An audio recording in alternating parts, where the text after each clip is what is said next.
Oh, thanks for that, guys. Well, now we are handing over to our resident genius, the amazing approver, who we saw yesterday with her message about youth values and the world of work. Now, today, she is putting that into action as she leads us through to our second. That's right. And the subject of this plenary is Rise to Success, Unlocking Solutions for Adolescent Well-Being. We're going to hear about some incredible initiatives and advocacy which have resulted in major wins. So, we'll be back soon.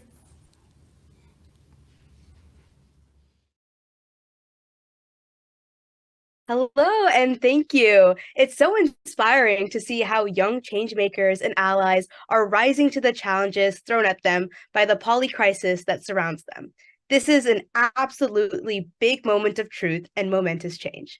I am so excited to welcome you to day 2 of the Global Forum for Adolescents, a milestone of the 1.8 billion Young People for Change campaign, and the biggest ever gathering of adolescents, young people, and allies all coming together to push for the better well-being for adolescents and for all of us.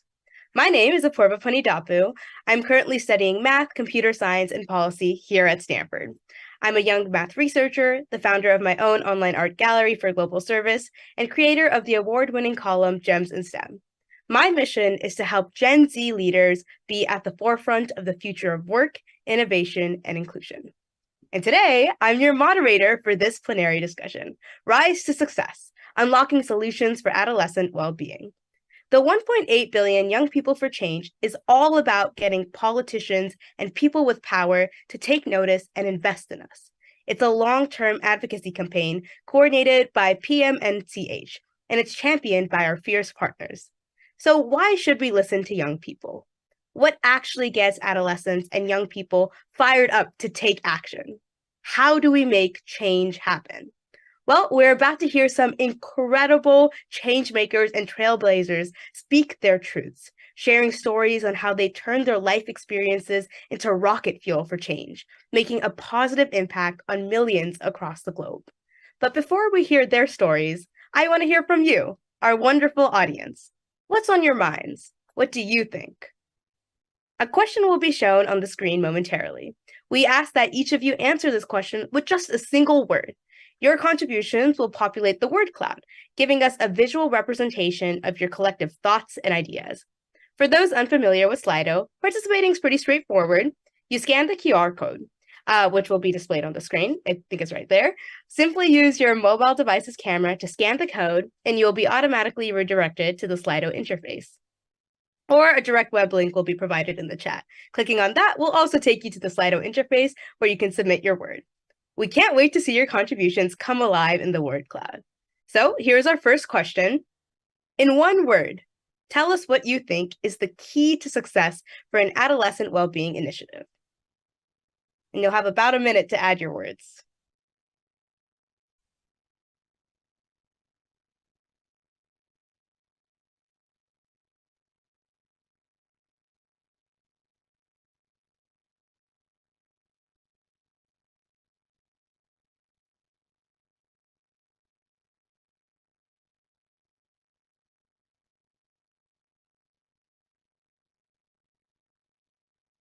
Here we see them popping up.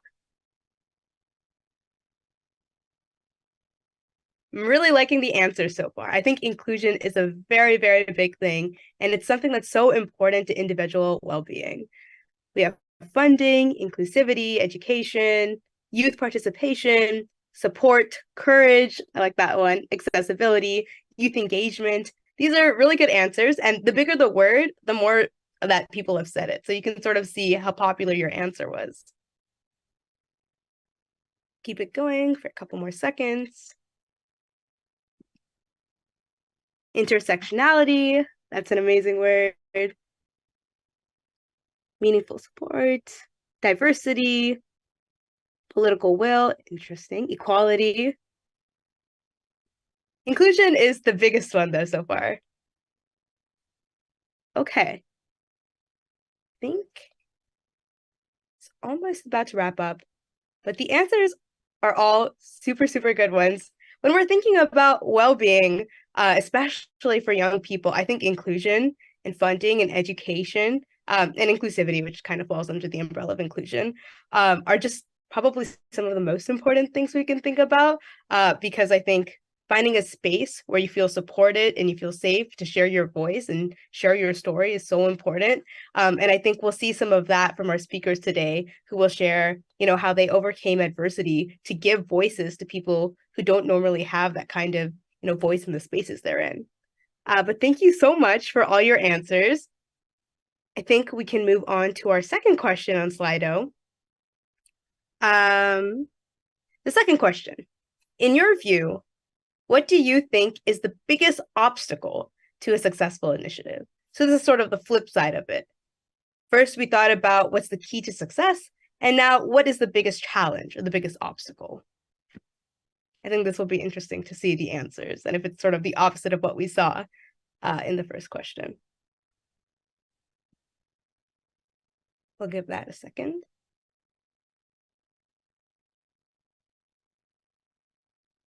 Funding. Yeah, that's kind of both a key to success and an obstacle if you don't get funding. Lack of funding, yep. Inequality, apathy.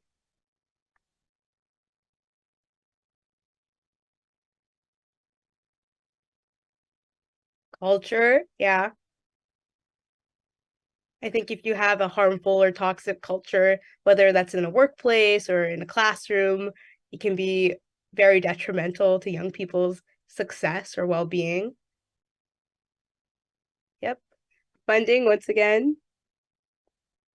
Adults, adult-centric, inequality, community ownership, all sorts of very, very good answers. Trust. Yes, if there's a lack of trust, I think, especially in, your kids and teenagers and the young people of today, it's very hard to feel like your voice is heard and that you can make a difference. So I think that trust goes both ways. Absolutely funding. It's very hard to get your ideas into the world without funding. Culture. Capitalism is an interesting one. Human rights violation. Respect. These are some great answers.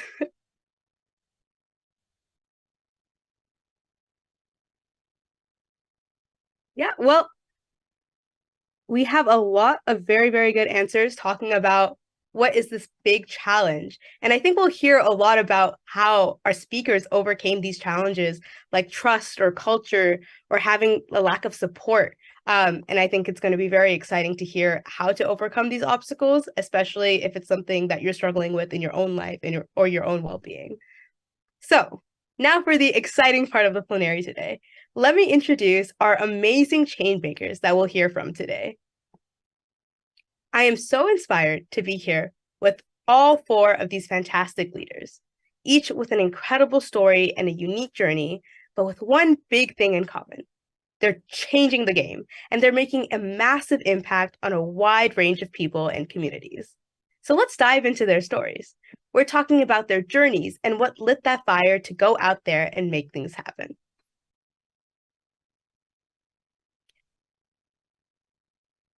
So first, we will start with Helena Branco, a youth, gender, and climate activist from Brazil.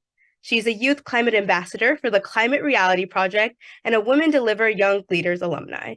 She is the one driving the Free to Menstruate movement. So, Helena, please tell us your story. What is fueling this fire for you? Hi, everyone. Thanks, Apurva. It's a pleasure to be here. Well, it all started when COVID-19 hit Brazil, underscoring inequalities that already existed.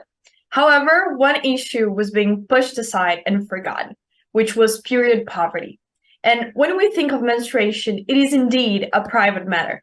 But a healthy menstrual cycle is a human right, and it can turn into a serious public problem for our society when people don't have the knowledge to understand their bodies, facilities such as restrooms in good conditions, or the menstrual products for a healthy menstrual cycle, which can lead to people missing school classes or ending up with health problems. And in early 2020, by the time I was 18 years old, Young activists, we noticed that aid packages for vulnerable communities during the pandemic excluded menstrual products, and high taxes also made these products unaffordable for low-income individuals.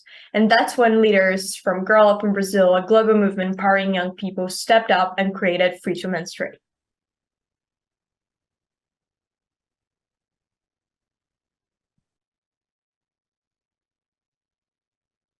That is so inspiring. Like you said, period poverty is such a major issue affecting girls in high and low income countries. In fact, the World Bank estimates that at least 500 million women and girls globally lack access to the facilities that they need to manage their periods. We can all agree that it's a disgrace that some girls are forced to drop school simply because they can't access proper period projects, which, like you said, is a human right. Things have to change. Thank you so much for your work, Helena. Now, let's continue to talk about another major issue for young people, access to financing. Young people have great ideas, but how do these ideas turn into a reality without money or support?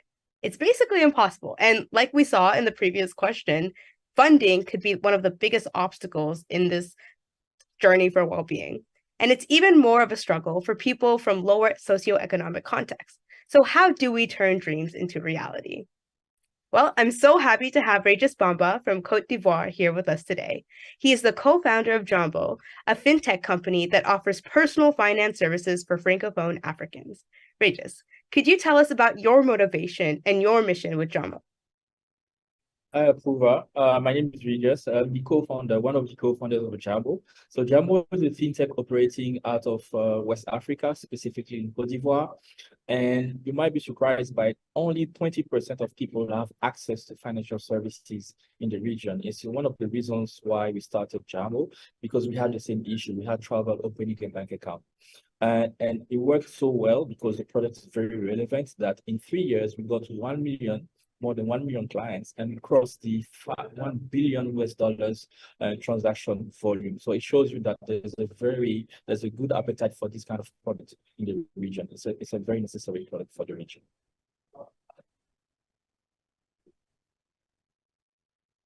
That's incredible. Especially with the way the world's finances are looking right now, it's such an important cause to be working on.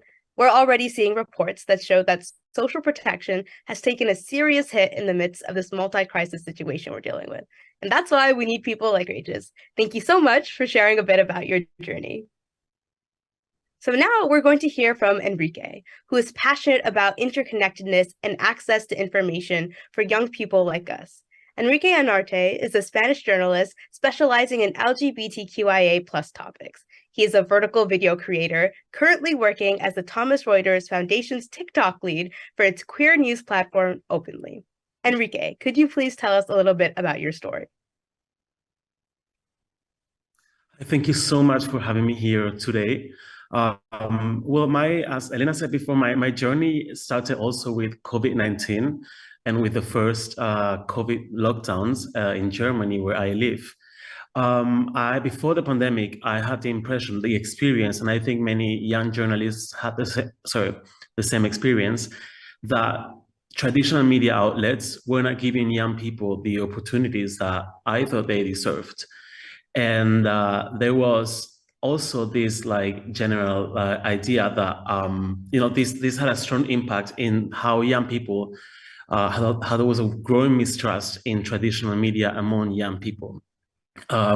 Experts kept saying that young people didn't care about the news. My experience was that the news didn't care about young people, and that traditional media outlets were not giving space for young people to include the perspective of the youth in what was being covered and how it was being covered. At the same time, misinformation about LGBTQIA+ issues was growing around the world, and not only online, but it was also starting to influence policymaking in more and more countries.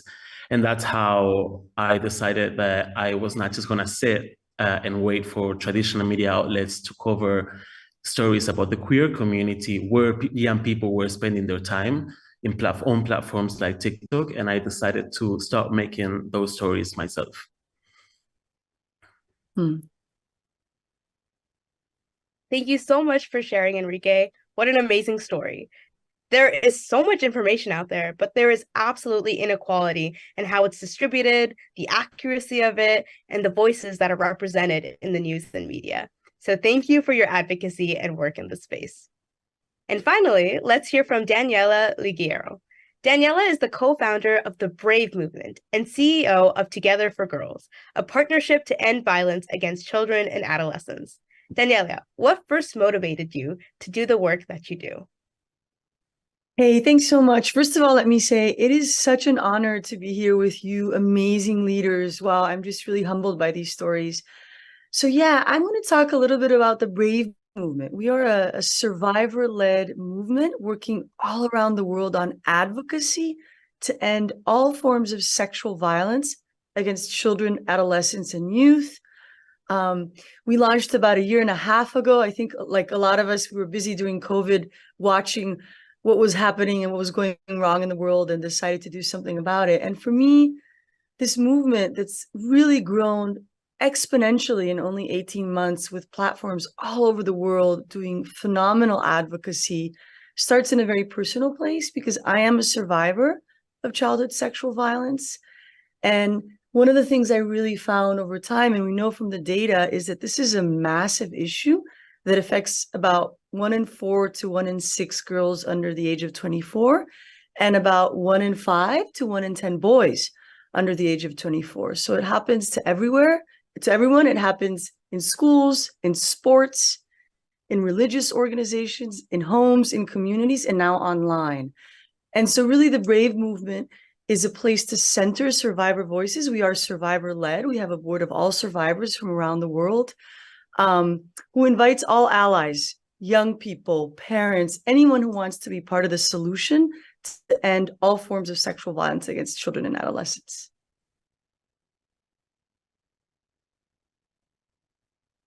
Thank you so much for sharing, Daniela. Your work protecting youth whose voices are often ignored is so necessary, and we're all thankful for the hard and I'm sure very emotionally difficult work you do. It's very, very inspiring. It's deeply humbling to hear all these stories of motivation and the intersectionality of these issues, from period poverty to personal finance to LGBTQIA+ and journalism activism, and of course, work against sexual violence for young people. So let's dive deeper. How did all of you even begin to tackle these enormous challenges? What were the secret ingredients that made your mission go big? Let's start with Helena. Well, thank you, Apurva. I'm super excited to tell you more about Free to Menstruate. Well, our journey started by fundraising money to donate around 100,000 menstrual products to communities in vulnerable conditions.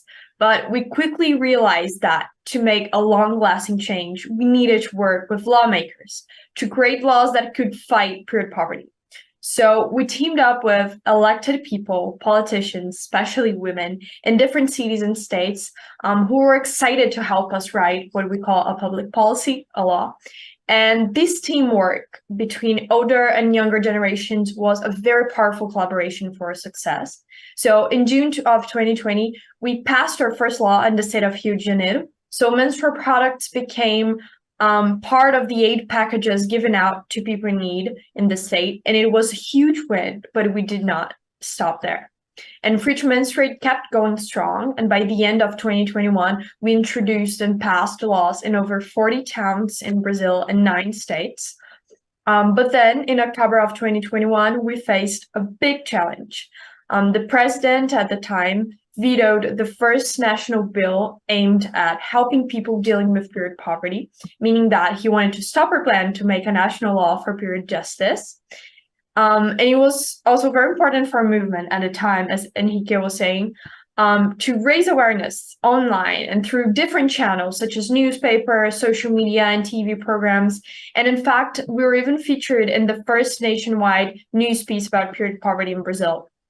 And it was only after 5 months in March of 2022 that we, young activists and elected politicians, came together in the Brazilian capital, Brasilia, to change the president, to challenge and change the president's veto. And on that day, the young activists from Free to Menstruate were invited to the House of Representatives in the Brazilian Congress during the voting session. And guess what? We won and the veto was overturned. And that was a big moment in our journey. And it meant that we had the first national law that says the government has to give out menstrual products to the people who need it most. And this law is going to impact around 6 million people in vulnerable conditions. And well, to conclude, Free to Menstruate goes beyond menstrual rights and justice. It demonstrates how persistence and collaboration can create successful actions. It is proof of the young change makers' power and how important it is to invest in young women's participation in political decision making. And the young women from Brazil who founded Free to Menstruate, such as me, we come from backgrounds often underrepresented in politics. Yet it was within the political arena that we found a platform not only to make our voices heard, but to positively impact millions of people. So I think that's my message. Thank you so much, Briva. Thank you so much for sharing, Helena. You've helped 40 municipal bills and 9 state bills pass on menstrual justice across Brazil. And it's clear to see that your perseverance and bravery was a huge part of how you made this happen. I think COVID totally taught us about how we can use online platforms and the power of young people's voices to really change things. And it's so inspiring to see how you made that happen for period poverty. Now, on to the next speaker. Regis, it's so impressive and inspiring to see the increasing investment and massive recognition that your work has attracted.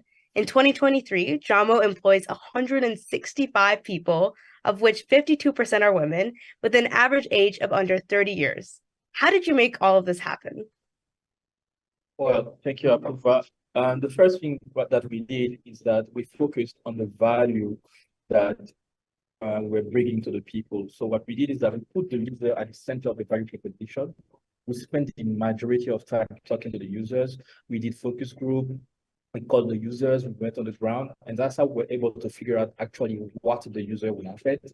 And we're able to put out products like salary accounts, savings, all these products because we listen to the users. The second thing that we did, we said is find the money, because without money, you cannot do anything.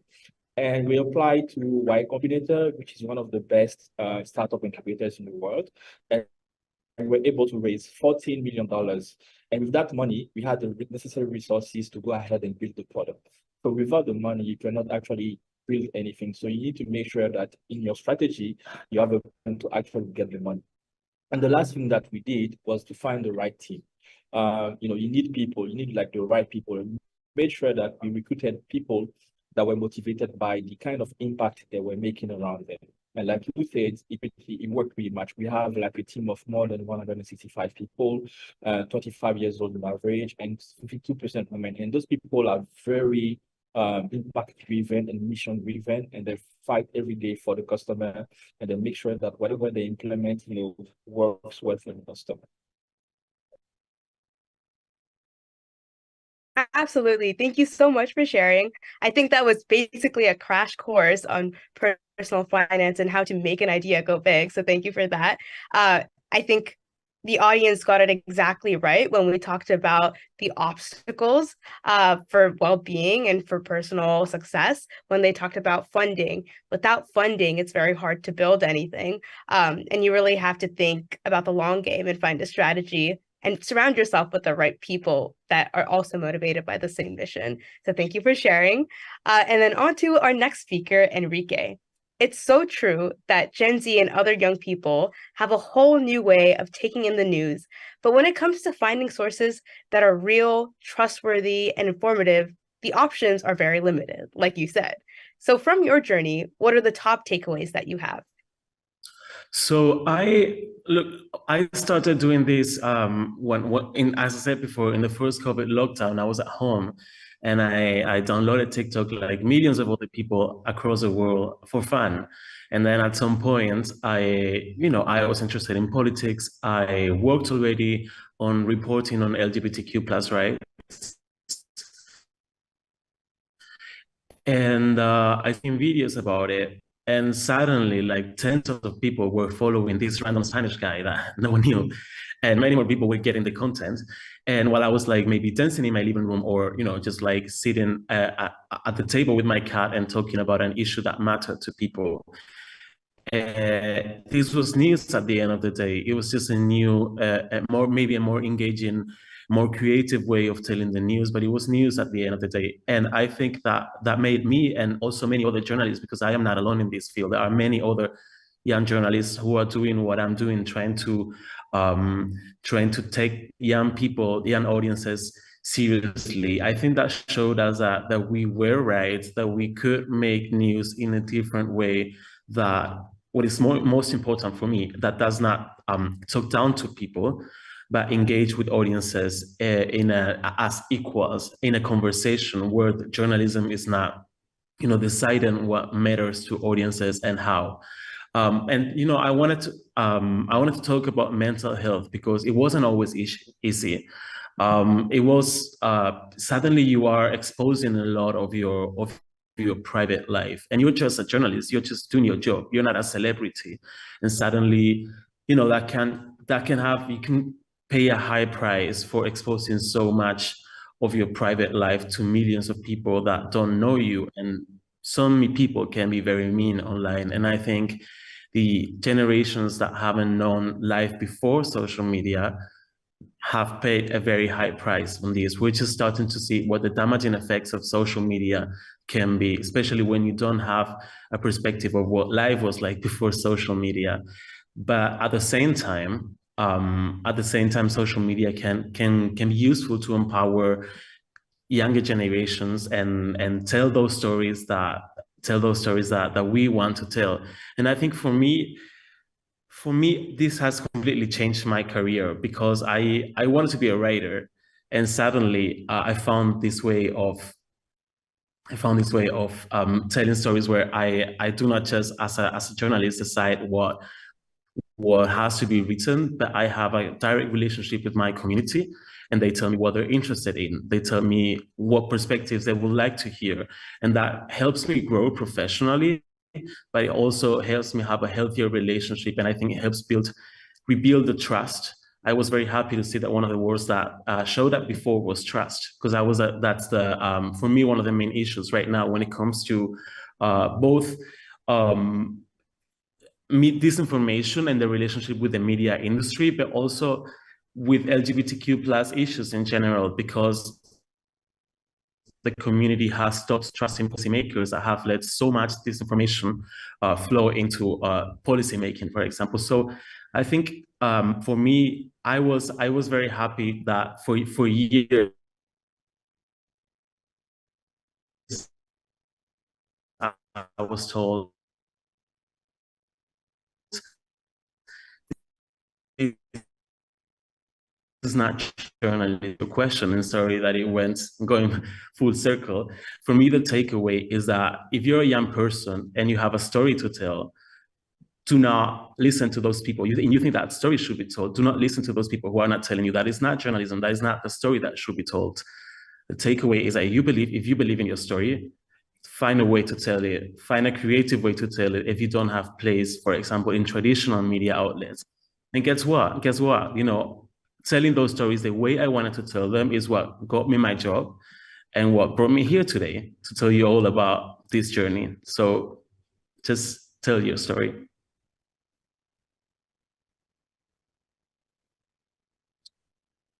Thank you so much, Enrique, for telling your story.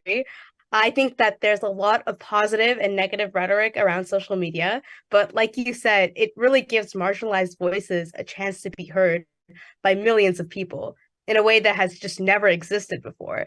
And I love the point that you brought up about making news a conversation and giving people a chance to engage with it, because I think it can be very dangerous to just blindly consume information online. And again, thank you so much for also talking about protecting your own personal well-being and private life and the power of sharing your story. And I'm sure that everyone listening is incredibly inspired. And now finally, our last speaker, Daniela, your story is so inspiring. The vision of a world where every child and adolescent thrives, free from the threat of sexual violence.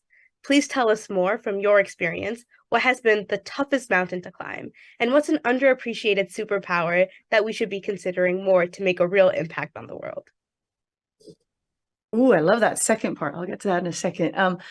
Yeah, I think one of the biggest challenges with the issue of sexual violence against children, adolescents, and youth is there's still so much stigma and shame associated with it. So we know from data that most people that experience sexual violence in childhood or adolescence actually never tell anyone. And there's this sense of carrying that kind of alone and internalizing that, and a lot of shame and stigma that goes with it. And so what that creates is isolation and loneliness and all kinds of mental health issues. It impacts, young people's ability to go to school, to succeed, to do well. And I think the biggest lesson for me has been, and it was my own experience, I was eventually able to get the support I needed to work on these issues and decided to go public with my story. I love what you were saying, Enrique. It is hard when you publicly start sharing things that are very intimate. It exposes you in a way. But what it also does is it makes other people feel less alone. And the power of our movement has been more and more people coming together and realizing, wait a minute, I'm not alone. This wasn't about me or something specific to my context. This is actually happening to youth everywhere in every context. And if we can come together, we can be powerful agents to change what's happening. And so the movement is around coming together, not feeling alone, breaking down stigma and discrimination, working with allies, because it shouldn't just be on survivors. Allies need to step up too and speak out on these issues, and really together demanding the kinds of changes we need to see from institutions, from leaders, from organizations that frankly allow this to continue wherever it's happening. And so, we've been able to, just as an example, when we launched last year, we organized all around the world and were able to push the G7, the 7 most powerful countries in the world, to, for the very first time at the highest level of leadership, put the issue of sexual violence against children and adolescents on their agenda, especially when it comes to online child sexual exploitation and abuse that has just been growing exponentially. So it really showed us that if you come together and if you believe in what you're doing, you can really have an impact. The final thing I'll say is funding. It's people, it's coming together, power and funding. We had to go out and get the funding to do some of this work, and we continue to try to get funding to do it. But it's always amazing to me that when you have a passion and a commitment to an issue, very little funding can go a long way. So I'm excited about what's next. And I actually invite everyone who's interested to go online and look up the Brave Movement and become a member. We're growing rapidly and trying to define our agendas together with those of you who are out there and care about this issue.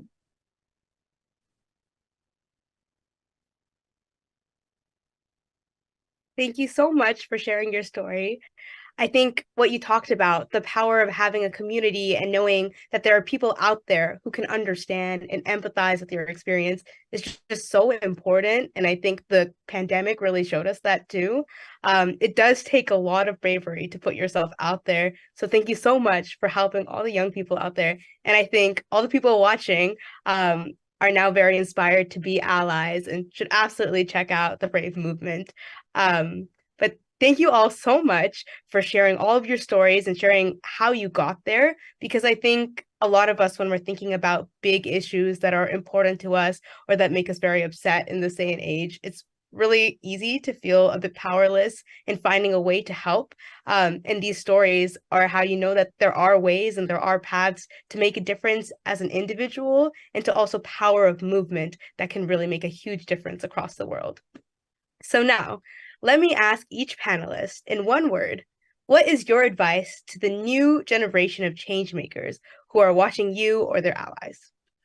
And we can start off with Helena. In one word. Oh my God, that's really hard. In one word. We had the audience do Okay. one word, and now it's your guys' challenge.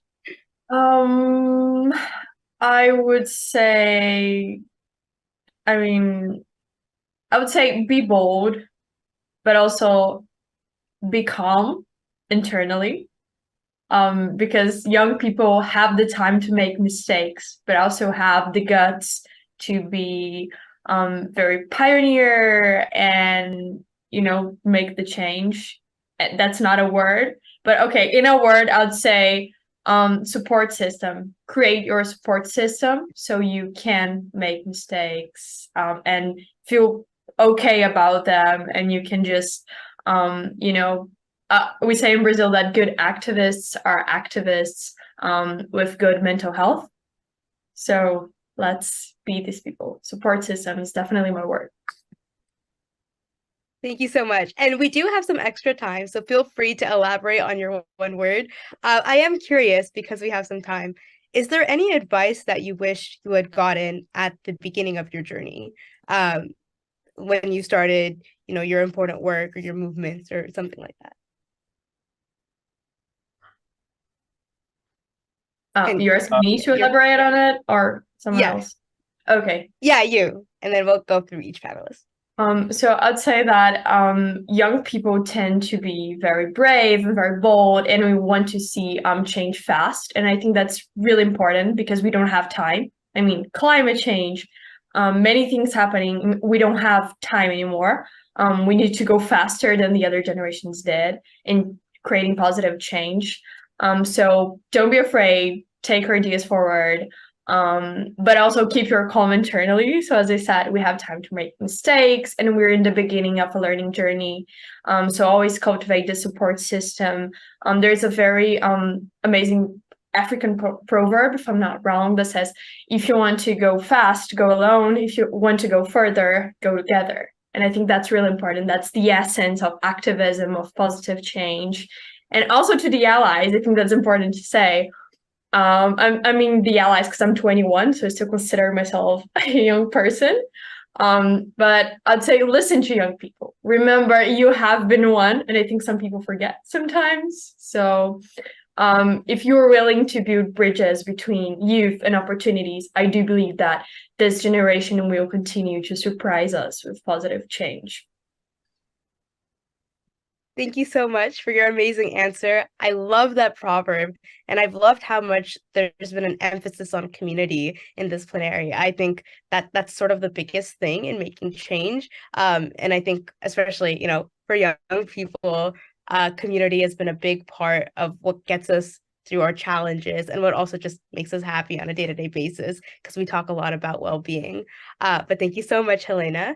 And now I'll move on to Regis. What do you think is one word for advice to the new generation of change makers?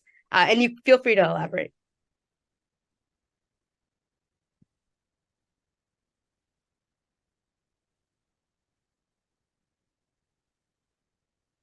Do we have Regis here with us? Okay. Yeah, sorry, I didn't answer the question. Sounds good. Oh, okay. The question was, what is one word of advice to change makers who are watching now, or to their allies? Okay, so my one word is actually a phrase. It will be believe in your mission, because you're probably gonna have like 95% of chance of failing, and what's gonna get you through is your resilience, and your resilience is gonna be powered by your that mission, that vision that you have about the impact that you want to bring. That's what you're going to hang on to during difficult times, to get through those difficult times, to get through the hard times, and finding the right resources for you to deliver. So believe in your mission and keep that close to your heart. Never, never, never give it up. Just keep it close to your heart, and you'll be able to power through all those difficult times. Thank you so much for that amazing advice. I think having faith in yourself is one of the biggest gestures of grace you can do for yourself, especially because if you don't believe in yourself and your mission, who will? And that's that kind of faith that really gets you through those obstacles like you talked about. And we did have an extra question if you want to answer, which is, what is one piece of advice that you wished you had received at the start of your journey? I would say embrace failure. We tend to be scared of failing because of how society is made. But actually, failure is very good. You can go lower than failure, and failure actually builds you, because when you go through failure, when you go through multiple failures, you know the next time you try what you shouldn't do. My personal story is that I failed 2 times at building startups, and it was very hard. But the mistakes I made in those 2 times, I didn't make the same mistake the time when I did Jamo, and it worked. So you should see failure as a natural step of growing up, a step of making progress, and you should not be afraid of it. It sounds cliche, but really, trust me, one piece of advice that I can give you is that failure is actually good for you. So once you fail as part of the learning process, not scared of it, not scared of taking risks, and it can pay off ultimately. Absolutely. I heard this phrase one time, which was, if you fail fast, you learn fast. And I really like that, especially when you think of failure as not as a bad thing, but as just a step to learning more and becoming better at whatever pursuit you choose to do. So thank you so much for sharing, Regis. And on to our next speaker, Enrique. Once again, same question. In one word, what is your advice to the new generation of change makers who are watching now, or to their allies? So my word, it's actually 2 words, but I hope it's fine. Speak Absolutely. out. Speak out. A lot of my work right now, and a lot of the work of the people working in my field, both in journalism or LGBTQIA plus topics, is misinformation. But it's also misinformation and disinformation. But it's also a huge challenge for anyone working in women's rights, in climate change, in inclusive policy making. We need people to speak out and share their stories and share the different layers of reality to fight all the misinformation and disinformation that are out there and that are preventing governments and also civil society from making the world a better place. Not only when it comes to LGBTQIA plus topics, but when it comes to everything, basically. So I would say that do not be scared to speak out. And as I said before, share your story in whichever way, shout it out loud if it's needed, because even if you think that no one cares, I guarantee that there's someone out there that to whom that story will mean the world. So please speak out, because we have a huge task ahead when it comes to making the world a better place for everyone, especially for young people. Absolutely. I totally agree. And I think it also connects to what Daniela said, which is, sometimes when you speak out and you share your story, you'll find that there are a lot of people that relate and who also are very grateful to have a community to share that experience with. And so I think that's very, very powerful advice. Thank you so much. And then our next question, is there advice that you wished you had received at the start of your journey? I was going to talk about failure, but that was already talked about. So I think I would have been told that it's okay to be kind to yourself. It's okay to take your time to get somewhere. You don't need to do everything in the first years of your career. You don't even need to get to the same places that all the people have gotten. Everyone is different, and we are the most powerful version of ourselves when we are in connection with ourselves and when we give ourselves the room to show the world the best version of ourselves. So I think that in order to change the world, you first have to be at peace with yourself, and you first need to sleep. You need to have mental health and physical health. So I think it's very important that especially those who have very tasks and that are going through very hard times, remember that it is okay to be kind to yourself, so that you can then be kind to others and make the world a better place. Absolutely. I love that advice. I think I'm 18 right now, and I think a lot of people my age are feeling this looming pressure to just get stuff done to achieve success early, but there's just so much time that we have to really think about the things we love to do and pursue them. And I think that's very, very helpful advice that I will take into consideration. But thank you again. And for our final speaker, again, same question. One word, Daniela, what is your advice to the new generation of change makers who are watching you or to their allies? Mine's going to be an easy one. Be brave. I love what some of the other speakers were saying. I think it's so important to kind of really understand the power that, you know, young people have in terms of creating change. And I've had an opportunity, you know, I'm a little older than others on the panel. And part of the reason why I started the Brave movement was because I feel like I have a responsibility. It's so hard to come out as a survivor. It's so hard to say that you were sexually abused or assaulted. And so to create that space so that generations to come can have less stigma and less discrimination when they choose to come forward. And I think being brave is about, you know, speaking your truth. It's about demanding change. It's not necessarily about telling your own personal story. That comes with a lot of challenges, and you have to be really well prepared to do that. But as part of the movement, we're encouraging people to stand up for the issue. And then whether or not you want to share your own experience is something that's very personal. And I think something that people need to give a lot of thought to, because it does come with some of the negative consequences that Enrique had mentioned. And, you know, people aren't always kind.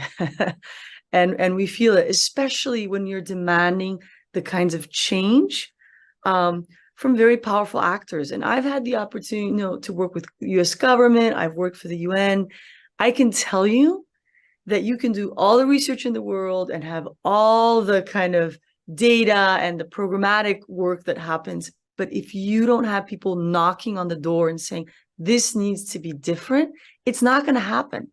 So do it. Go out there, create change, raise your voice, demand the kinds of things that you want to see.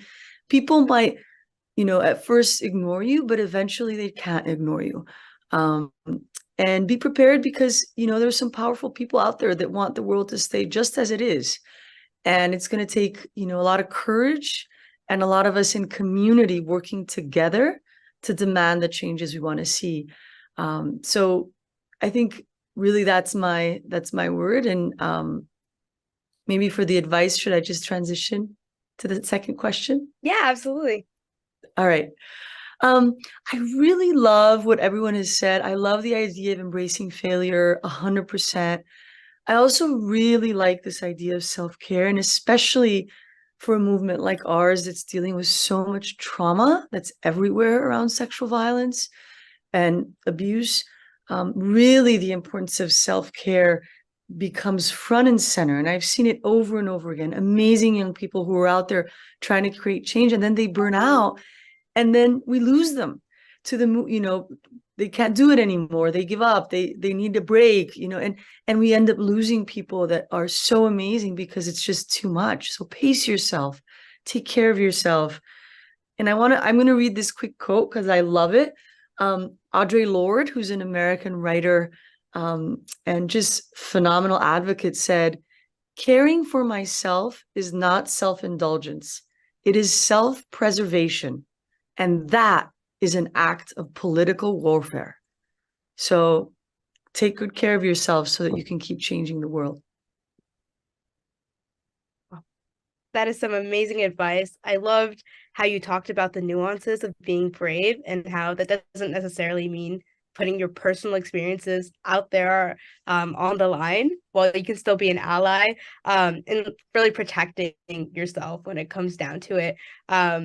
Yeah, no, that's just amazing advice that I think we can all really remember about, you know, like caring for yourself is an investment in yourself. It's never a waste of time. It's never something that you have to put off for like when you're older or when you're more successful or something like that. It's something we can all take steps to do. So thank you all, the panelists, for your amazing advice. I think everyone watching has taken something from it. And we do have some extra time, so I would like to end with one question that I think is very relevant to the idea of community that we've been talking about today. And so I'm very interested to hear, who is someone that has been a huge support in your life or an ally to you that you're very grateful for in your journey? And we can start again, go through the same order of speakers. So Helena, would you like to say something about that? Sure, it would definitely be my mom. My mom has always been the person who, first of all, inspired me to go into gender equality activism. And well, she just supports me every day. So I think she's definitely this person. So she's inspiring, and she makes sure that, this activist will not burn out. And when I'm close to that edge, she's like, are you taking care of yourself? You need to take a break. You have time. So like all the advices that I just repeated here are from my mom, and they usually work. So I think that's it's really I think it's really beautiful to see this intergenerational sharing of knowledge. So yeah, that would be her. That's such an amazing answer. My mom is also one of my biggest supporters, and I'm very grateful to have her. And I think just having someone that reminds you periodically to check in with yourself is so helpful. So thank you for sharing. I think hopefully Regis is still on the call with us. Do you have someone that you want to share? Oh, perfect. Yeah. Do you have someone that you want to share? I feel like Elena is my sister because my answer is my mom too, and she does the exact same thing as what she said. Yeah, she's been there from day one, supporting and pushing me, believing in me when nobody believed. And she's also part of the journey. I can always go back to her, and again, all the things that I said here, some of the things that she, repeated to me on the regular basis, so that I don't forget about what's my mission, what's the impact. But at the same time, take care of myself, because if I'm not well, I can't actually do anything for anybody else. So it'll definitely be my mom too. Amazing. Thank you so much for sharing. And then our next speaker, Enrique, do you have someone you'd want to share?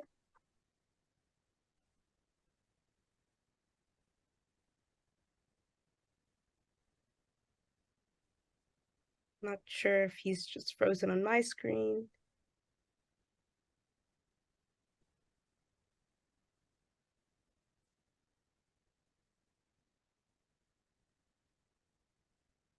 Okay, so hopefully we get his connection back. But in the meantime, Daniela, would you like to share who a supporter in your life has been? Partner, my boyfriend, who has been particularly.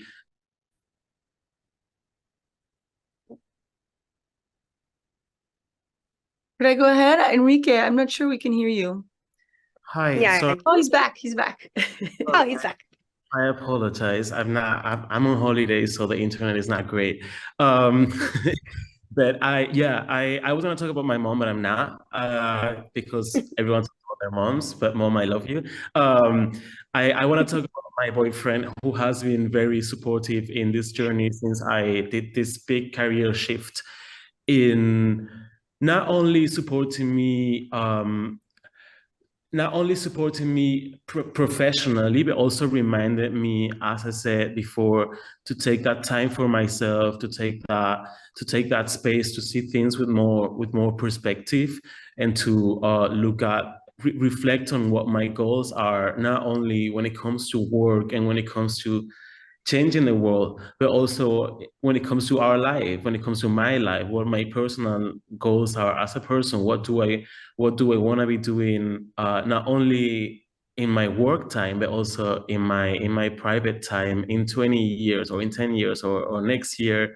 And I think it's very important to have those people that remind you when you are very obsessed with what you're doing, and you might be good at it and you might love it, but you still need that energy outside work and outside activism or journalism or whatever you're doing, and have those people, be it partners, be it friends, be it family, that remind you that there's a world out there and that you are not just your cause or your job. You are much more than that. And somehow connecting with what Regis said before, and that kind of like shows us that failures don't matter, because you are much more as a person than your cause or whatever work you're doing. And I think sometimes we forget that because we really love what we're doing, but it's good to have those people in our lives that remind us that we are much more than what we're fighting for. Oh, I love that answer. Thank you so much for sharing. I totally agree that it's very easy to get tunnel vision, especially when you're working on something that you love and are so passionate about. But it's so nice and very important to have people who remind you, how big the world is and how much more there is. So thank you so much, Enrique. And then finally, Daniela, would you like to share who a big supporter in your life has been? Regis and Helena are our brother and sister here, and I'm with Enrique. I'm going to talk about amazing life partners who help us kind of be the best selves. So my husband and partner is just amazing, and I want to do a shout out to feminist men who really support and help women succeed, grow, and become the leaders that they really want to be. And so I'm super grateful for that.